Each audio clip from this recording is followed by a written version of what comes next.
কবি প্রদীপ ভট্টাচার্যের লেখা ঈশ্বরের শেষ ঠিকানা। তিনিও ঈশ্বর ছিলেন, আর ঈশ্বর মানেই পূজার্চনা, আরতি, বিসর্জনের বাজনা অথবা অচলায়তনে আরো এক জগদ্দল পাথরের ভিড়।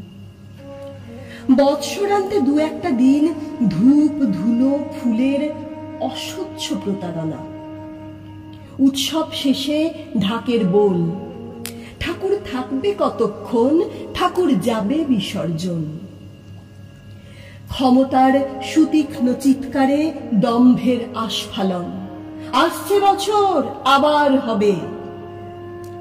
তিনি ঈশ্বর, তাই তাকে ঘিরে উৎসব হবে বছর বছর। বছর শেষে দু একটা দিন প্রস্তর মূর্তি হবে বায়স বৃষ্ঠা মুক্ত। কোথাও কোথাও ফ্রেমে বাঁধানো ছবি থেকে সারা বছর ধরে জমে থাকা ধুলো ঝুল ঝেড়ে ফেলা হবে। তিথি ধরে ঈশ্বর বন্দনার প্রাক প্রস্তুতি। যদিও এই ঈশ্বরের পরে এক চন্দ্র আছে, যে চাঁদে কোনো দিন গ্রহণ লাগেনি।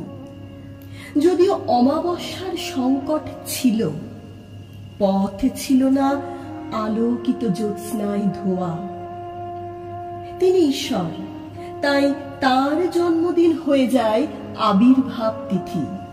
তিনি ঈশ্বর, তাই তার ধর্ম পরিচয় নিয়ে গড়ে ওঠে মিথ ও মিথ্যার খণ্ডিত জীবন চরিত।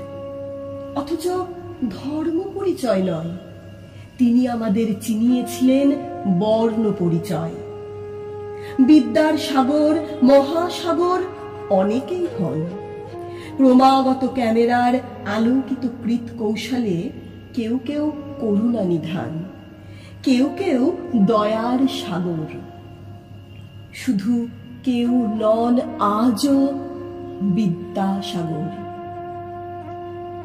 ভিড় বাড়ছে বীরসিংহে, চড়ুইভাতি বনভোজন। শহর জুড়ে সেমিনার, এক দুটো দিন রুটিন যাপন। জন্মভূমির অভিমানী গর্ভগৃহ নয়, কর্মভূমির জটিল যুদ্ধক্ষেত্রও নয়। ঈশ্বরের শেষ ঠিকানা সহজিয়া কারমাটার।